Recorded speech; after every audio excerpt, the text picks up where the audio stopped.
Hi everyone, I want to share this video with you really quick just to again get you inside the mind of white supremacy, how it works, how the media likes to portray white people as they're always victims of circumstances. They're never monsters or thugs or anything like the kinds of adjectives they use to describe Black people. So I came across this video and it was really interesting, and I'm going to let you guys watch some of it, and then we'll talk about some of the parts that I find very important for us to pay attention to. These two Florida teenagers had a lot in common. They were from the same neighborhood and both had everything to live for. Rachel Wade was sort of an all-American girl. Sarah was a good kid. She had to... I want you guys to really pay attention to the descriptive words that they're using. All-American, good teen. The whole world ahead of her. But 19-year-old Rachel Wade and 18-year-old Sarah Ludman wanted the same boy, and their love triangle spiraled out of control. Now you're out of mind, and I'm guaranteeing you I'm no murder you. I'm letting you know that now. In an exclusive interview, Rachel Wade relives the shocking outcome. I wish we could go back, and instead of going against each other, maybe sitting down and talking through and just understanding that we didn't need him. Rachel Wade grew up an average kid from a stable family. Rachel was actually a fun-loving child, very happy-go-lucky. I was very active in school, did whatever I could, whatever clubs I could join. Like a lot of little girls, Rachel rebelled when she hit her teens. As soon as I got to about 15 or so. You notice how they said like a lot of girls, just to make you feel like she's just regular, just like every other girl. It's just natural that she would rebel. Again, she's a great kid. When they're making these descriptives, they know that she's a murderer. So they're describing her as all these positive adjectives when they already know the kind of person she really is. They know that she's a psychopath. They know that she's a white supremacist. They know that she's a sociopath. They know that she is a murderer. And she has no guilt. She does not look sad or anything. She looks like she's going to sit there and make excuses for her behavior, just like everybody else on this video so far has done. I started kind of veering off in the wrong direction. Rachel dropped out of school, ignored her curfew, and fought with her parents. Boys became her biggest interest, and she was chasing different boys. I don't think they were always the best boys to be with. We went through some tough times with her. But as she turned 18, Rachel earned her GED and landed a job as a waitress. She moved out. They want to paint this nice picture. She starts straightening up her life. She went back to school, got her GED. You know, she's such a great all-American person. She's a monster. She's disgusting. She lived the white supremacist life. There is no reason for her to act the way that she's acted. You know, she's had everything that she needed. Her life was not a struggle. Her parents are not beating her. So this is white supremacy. This is what white supremacy produces. Out of her parents' home and began to find herself. And I kind of went on my own path. Rachel was fun, loud, girly, sassy. She was a very, very independent woman, very strong-willed, kind of took the bull by the horns, took control of her own life. In the summer of 2008, So no, this guy, again, he knows that this girl is a cold-blooded killer. She is a murderer. She is a terrorist. And he's sitting there calmly with a great smile on his face as he describes her. Imagine if she were Black. She would be a thug. She would be a hood rat. She would be uneducated. Everything that is bad would be what she would be described as had she been Black.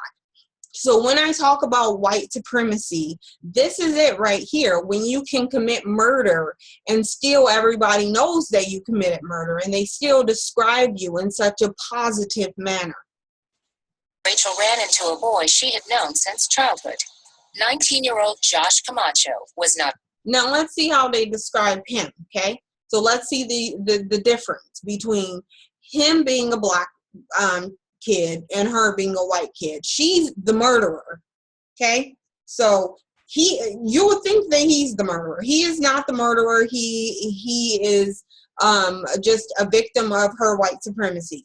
But let's listen how they describe him. Not a grade school kid anymore. He was a player. He definitely had this bad boy image. He was all tatted up. He had pictures of himself, A player, a bad boy. with guns and pit bulls and smoking weed, and just had this whole rap star persona. He wasn't what he was portraying himself to be. Again, she's villainizing him. She's the murderer, but all of their descriptions of him are negative. He's a thug. He's a troublemaker. He's not the murderer, but he's the villain because of his brown skin. Him being a black man made him the automatic villain. Her being the white girl that grew up in a great neighborhood, had every advantage she could ever be offered, and yet still she's a murderer. But we describe her in such a positive, uplifting light. This is white supremacist terrorism that I'm talking about. And these are the things that we need to pay close attention to. Because stuff like this is that subliminal messaging, and even people, you as black people, this is going into our head. They're throwing out these adjectives, and you see this young black man they're describing as a thug, and then on the other hand you see this white murderer that's being described as all these positive, uplifting words. I just saw a whole nother side of him when we were alone. It was really good at first. About a month or two after we started dating, I started getting phone calls. According to Rachel, the angry calls came from 18-year-old Sarah Ludman, who started dating Josh around the same time.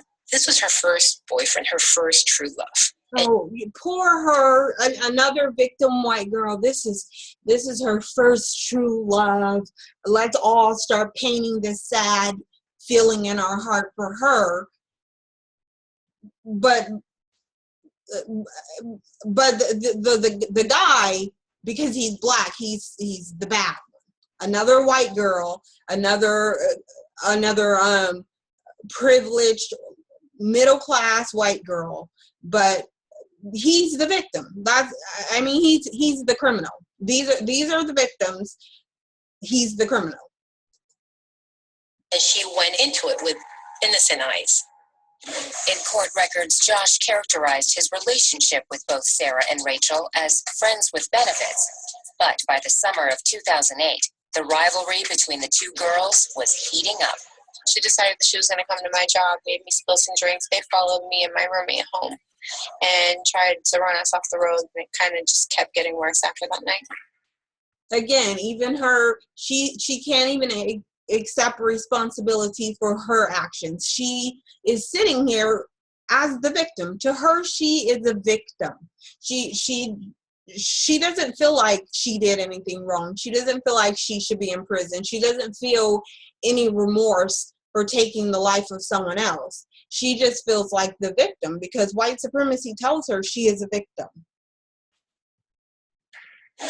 According to court documents, Rachel retaliated with threatening texts and insulting messages on social media sites and voicemails with explicit, often frightening warnings. But she's not a thug, and she's not a murderer, and she's not vicious, and she's not, all these negative things. She's just herself. Still, we don't point out that she is a disgusting white supremacist thug murderer. Seriously, I told you to wash back and not chose him. Now you're out of mind, and I'm guaranteeing you I'm no murder you. I'm letting you know that now because you know what? Josh might have played me, but then I'm gonna play your ass out too. Watch. So premeditated murder. Okay, they're not pointing. They would be pointing this out had she been black. That this is premeditated. It wasn't some spare of the moment, heat of passion. But she left numerous messages saying, "I'm going to murder you." But she's the victim, and she's there's we should feel sorry for her. This guy really acrimonious. Sarah was so upset by those messages. That's what both of the girls had in their heads. Well, Josh wasn't the problem, it was the other girl. Court papers state by April 14th, 2009. And I'm going to tell you, Josh wasn't the problem, because you know what? He said that they were friends with benefits, and that's it.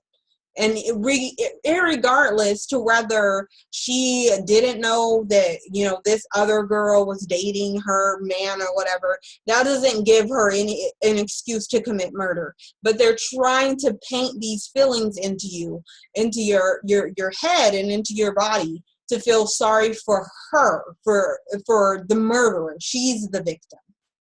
It's disgusting. White supremacy is disgusting.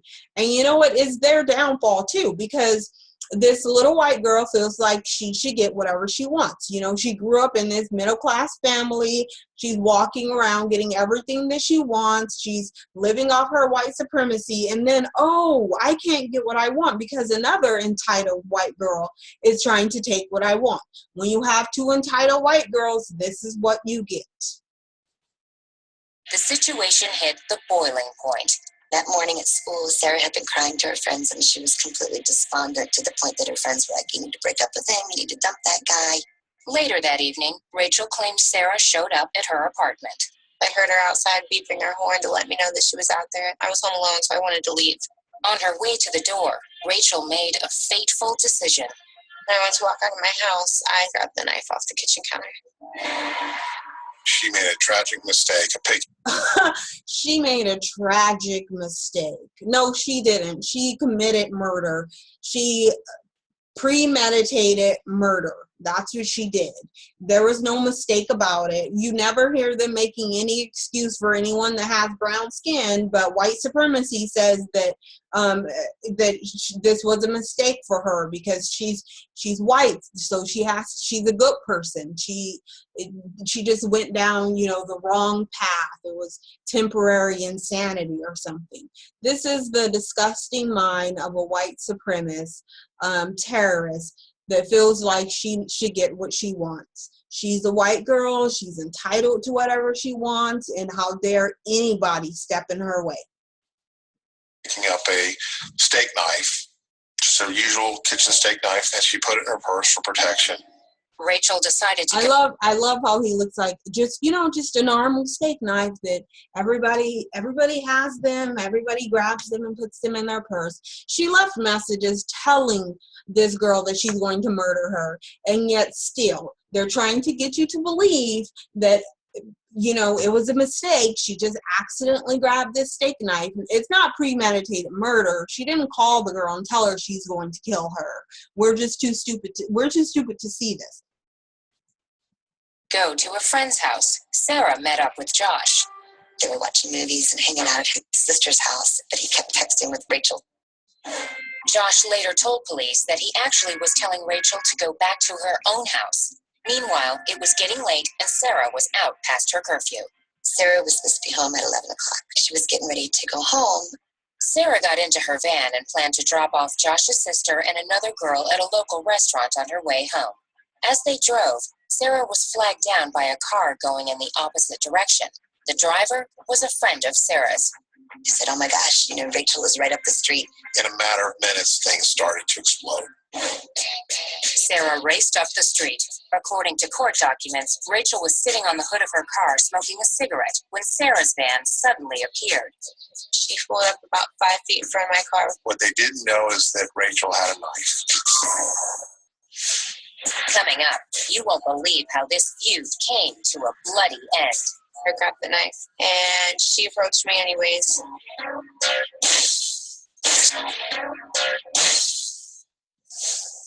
At 12:45 a.m. on April 15, 2009, after months of feuding over the same boy, it was finally showdown time between 19-year-old Rachel Wade and 18-year-old Sarah Ludman. They wanted to confront each other. According to police reports, Rachel sat on the hood of her car as Sarah drove toward her. There were 2 other girls in Sarah's van, including the sister of Josh Camacho, the boy at the center of the triangle. According to court records, Sarah came to a stop just a few feet from her rival. I grabbed the knife, thinking it might scare her off, and she approached me anyways. In court documents, witness. So she tells this girl that she's going to murder her. And then she gets a knife and puts it in her purse and just coincidentally drives to where she is. But all of this was just, accidental. She's not a monster. Disagree about who started the fight, but everyone recalls it was over quickly. They fought in the middle of the street for no more than 5 seconds. It was pulling here, next thing you know, it stops. She hit me 3 or 4 times. I started swinging back. And the next thing I remember, she let go of me and turned around and walked back to her van. Sarah yelled out to her friends. Sarah was screaming for them to get back in the car so they could leave. I just saw blood on the knife. I didn't physically remember stabbing her. I didn't see where she was stabbed. Sarah. Oh, I just don't remember stabbing her. So I left her a message and said I was going to murder her. And then I got a butcher knife and put it in my purse. I then drove over to where she was. But now I forget what else happened. There's blood on the knife. I forget that I killed her. I just don't even remember. You see how nonchalant she is about it too? It's like she doesn't even care. Just normal Tuesday. This is just what we do. Managed to get to the van and grab her phone. Police reports state that she called Josh Camacho. She said it hurts. At that point, the line fell. She lost consciousness. She ended up lying in the middle of the road. Shocked witnesses dialed 911. Rachel! Down her. Okay, where on the body is the patient? In the chest. She's trying to breathe. According to police records, Rachel retreated with the knife in her hand. She walked up the driveway and ultimately threw the knife up onto the neighboring residence's roof. Rachel sat on the porch of a nearby home as police and EMTs arrived. They quickly determined Sarah was stabbed twice in the chest. She had a small injury here. So she knows enough to try to hide the weapon, to ditch the weapon on the roof of someone else's house. They don't say that because you have to realize when you watch videos like this, when you watch anything, when they're describing a situation that has something to do with a black person, it's always villainized. They, ditch the weapon. They try to hide it. They're thugs. They're, gangsters. He's smoking marijuana. At first, she has no idea what he was smoking, first of all, because it's a picture. But of course, she's just going to say that. And they want to hint that maybe he's a gangbanger. He has guns. White people own more guns than anybody else in the country. Okay, so like 90% of guns are owned by white men. But they want to sit there and point out, oh, he has a gun, so he must be, a gangster, or he must be some kind of thug. This disgusting white supremacist thug, heathen, sociopath, psychopath, murderer. She premeditated. She knew exactly what she was doing. It was one white supremacist that did not get what she was entitled to. Two, they don't know how to deal with it. I'm white, so I should get what I want. And how dare anybody tell me that I don't deserve what I want? And how dare someone stop me from getting it? They don't know how to take it. Like their entire psyche crumbles if they don't get what they want. And this is what happened. villains. And the sad thing is, this happens so very often. Like the white on white crime rate is at an all-time high, and yet you don't hear about it on Fox News. You don't hear about it on CNN, because they don't want you to know that. They don't want you to see stuff like this. They want you to see, even in this is, you know, a video and a story about a white girl killing another white girl, and they still made it their priority to demonize the black guy that she was dating. That he was the monster, he was the demon, he was the villain, she was just a poor little victim. This is white supremacy, and this is white programming. This is them trying to program your brain to automatically see brown skin bad person, white girl victim, irregardless to the fact that she's the murderer, that she planned to kill another girl. That's what she went out to do. He told her to stay home. They already threw that in there. He texted her and he said, stay home. Did she do that? No, she didn't stay home, because she was entitled. Because white supremacy told her because she has white skin, she's entitled to getting what she wants. And now, oh, another white girl wants the exact same thing. That can't work. And this is why white on white crime is where it's at, because you can't tell someone that they're entitled to getting everything they want based on the fact that they are white. It's disgusting. Anyways, I'm not going to play the rest of this video, but I will put the link in the description box. Please like, comment, and subscribe. Share these videos. Please get them out there. We need to show America and show the world who the real criminals, the real villains, the real monsters, sociopaths, thugs, who they really are and what they really truly look like. The more we can get that out there, the better off we will be, the safer our next generation will be, and we can hopefully take a big chunk out of this white supremacist terrorism that's going on, because it needs to stop, and we need it to stop, because this is reality, and yet we're being targeted. We're not the monsters, they are. These are the face of, right here. Let's find her. I'm gonna just give you a nice picture so that you can see what the face of monster and thug and evil and murderers, what they truly look like. I'm like skipping off. Why can't I find this? Get this picture. Here it is. School, ignored her curfew, and fought with her parents. Boys became.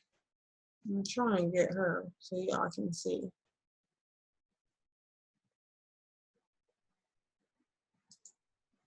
Here you go. This is the face of evil. This is your thug. This is your, you know, your murderer, your heathen, your villain. This is it right here. This is what should be targeted by cops, because these are the people that commit the most crimes, the most violent crimes, because because she's entitled. She has no sympathy, no empathy. She doesn't feel bad about taking the life of someone else. She doesn't care. She was entitled to getting what she wanted, and someone stepped in her way, and she just can't understand that. That's her nature. Does this look like the face of someone that's sorry for committing murder? No, she looks like she's just every day. It was Thursday and she was just hanging out, and just coincidentally someone died because she couldn't get her way.